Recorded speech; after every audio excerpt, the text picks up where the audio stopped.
Hello children, how are you all?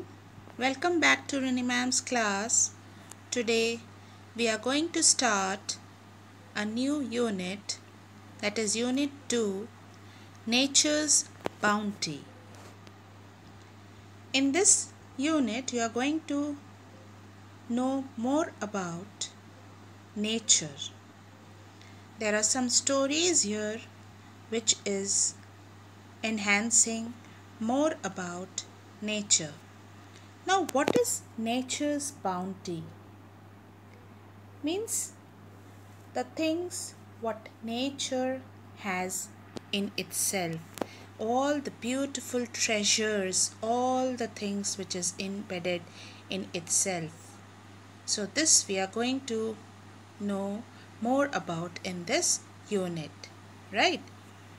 Now let us know the lesson, the story of amber beads. It is an extract, it is taken from the stories Mother Nature told her children, and it is written by Jane Andrews. Let us know more about the author. Jane Andrews, she was born in 1833 and died in 1887, was an American author and educator. She is a writer of popular children's books. Her first book was Seven Little Sisters Who Live on the Round Ball That Floats in the Air, and it was written in 1861. A collection of stories about 7 young girls who live in different unusual places. This story is an extract from the stories Mother Nature told her children, and it was written in 1889. So I hope you are very much clear about Jane Andrews.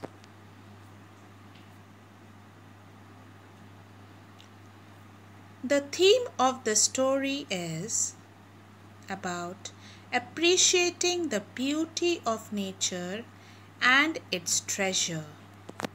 Nature, when you sit quiet and just listen to the nature and see the nature, you can understand and you will appreciate the beauty of nature and its treasure.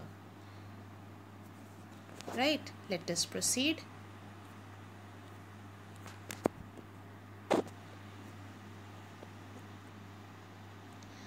Let us know about the setting and characters of this section.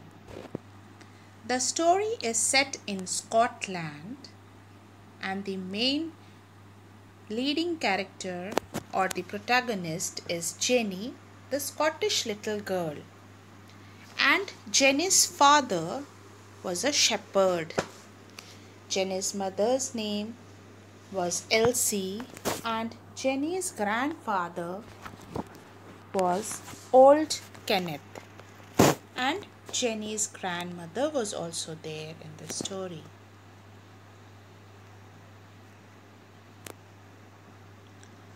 The brief about the story is, it's all related with this amber beads, string of amber beads.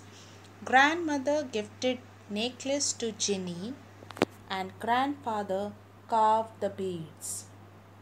So this full story revolves around this amber beads necklace.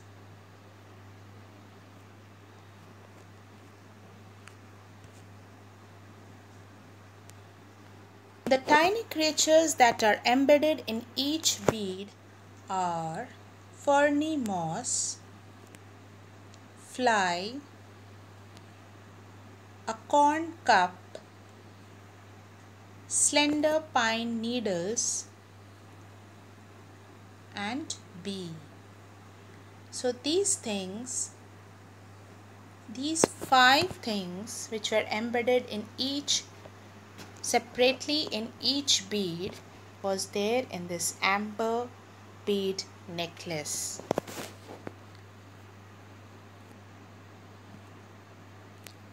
Do you know Mother Nature? Do you know Mother Nature? She is to whom God has given the care of the earth and all that grows in or upon it, just as the responsibility of your care has been given to your elders. So, do you know Mother Nature? Have you ever wondered how we see all these beautiful creatures, animals, those who are living here? How this beautiful environment, the circumstances, the birds, the trees, and the sky, so beautiful. So, Mother Nature here takes care of this earth. As at your home, your elders takes care of you. The same way, Mother Nature, just as the responsibility. Now, what is responsibility? Something that it is your job or duty to deal with. Means it's your duty or job to take care. So, elders has the duty to take care of the small ones. The same way, Mother Nature takes care of the earth.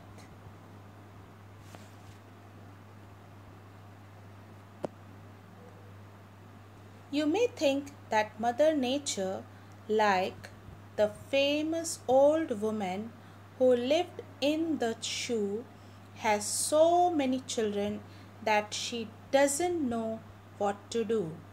But you will know better when you become acquainted with her and learn how strong she is and how active, how she can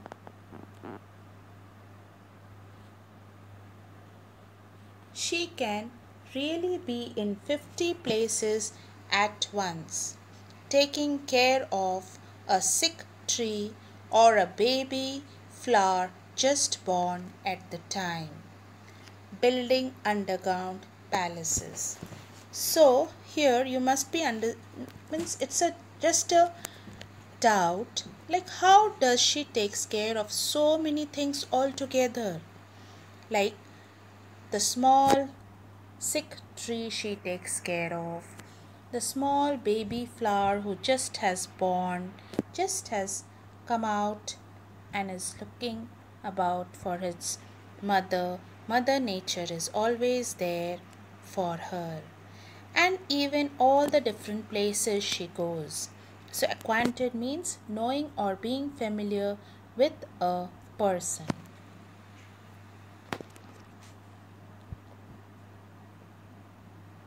Guiding the steps of little travelers, setting on long journeys and sweeping, dusting, and arranging her great house, the earth, and all the while, in the midst of her patient and never ending work, she will tell us the most charming and marvelous stories of ages ago when she was young, or of the treasures that lie hidden in the most distant and secret closets of her palace.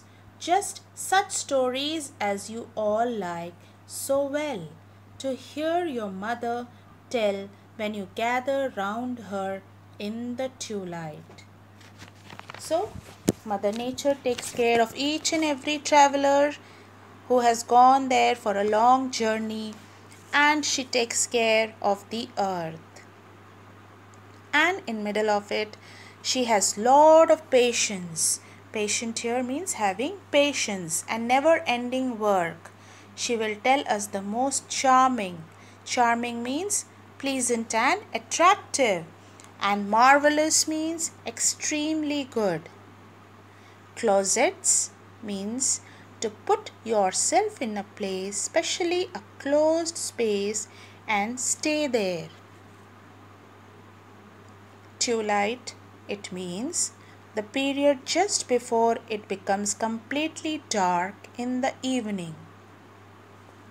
So Mother Nature, she is so calm in the middle of her work and never ending work.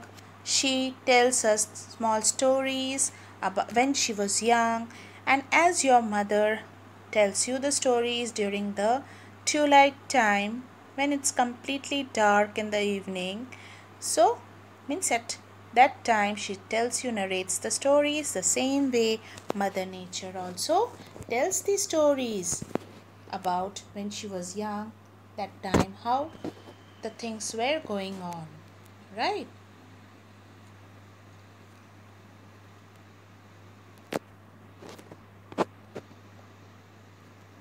A few of these stories which she has told to me, I am to tell you, beginning with this one.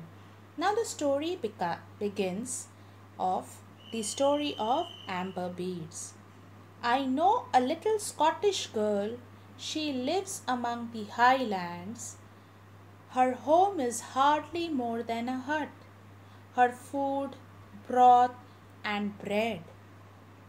Her father keeps sheep on the hillsides and, instead of wearing a coat, wraps himself in his plaid for protection from the cold wind that drives before them great clouds of mist and snow among the mountains. Now, the story starts with that she narrates the stories that I know a little Scottish girl. And the starting, I told you that small girl, she lives among the highlands. She lives there in the highlands of Scotland. And her home is very small. It's not more than a hut. And her food is broth and bread. Now, what is broth? A thin soup, often with vegetables or rice in it.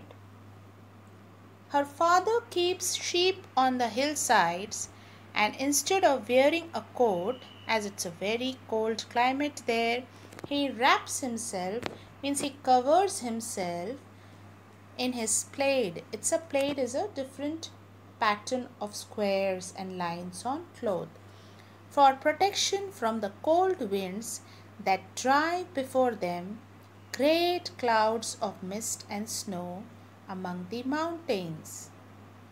So this father, he has to go to the hillside because he has the sheep and he is the shepherd also.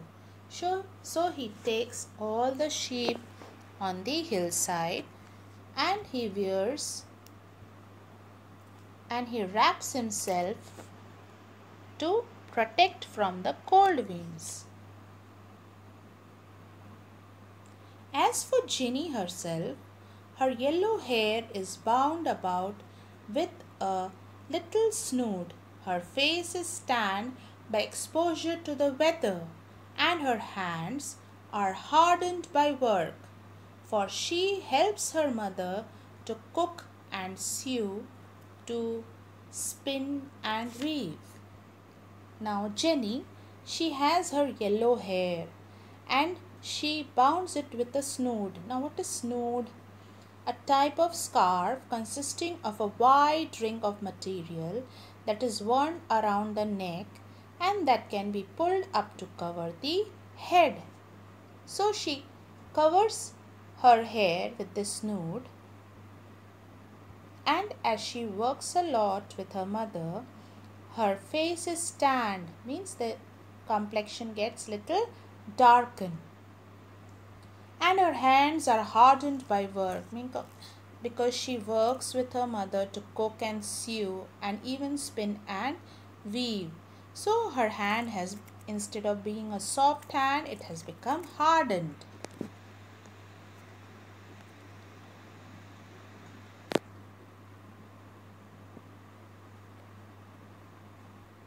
One little treasure little Jenny has, which many a lady would be proud to wear.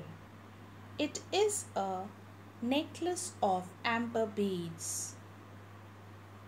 or generally known as lemur beads. Old Elsie calls them. That is the name they went by when she was young. Now this little Jenny, she has something with her. Now what it is? She has been gifted this amber bead necklace. And in French, l'amour beads. L'amour means love. So this is a token of love. This necklace is a token of love which Elsie mother, which Elsie gives it to Jenny. That is, she has it from when she was very, very young.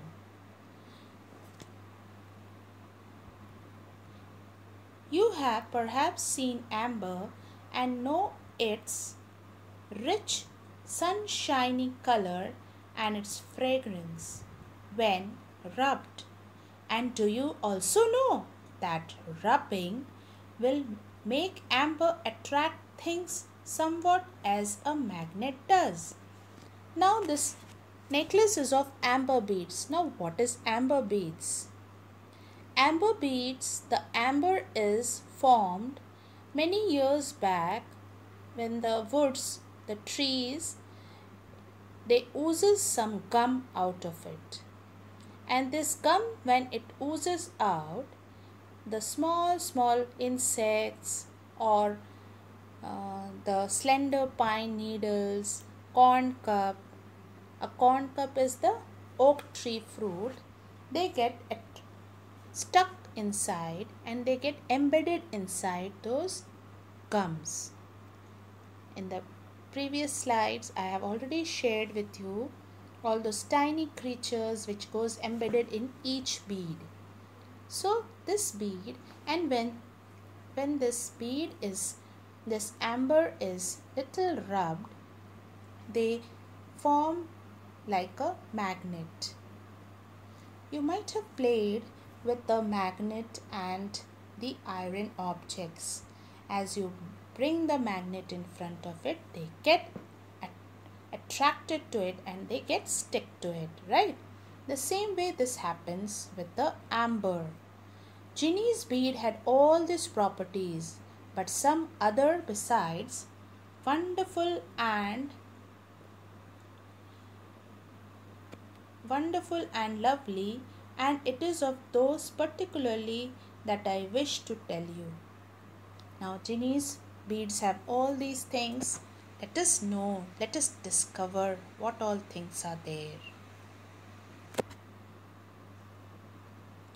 Each bead has inside of it tiny thing, encased as if it has grown in the amber, and Ginny is never tired of looking at and wondering about them.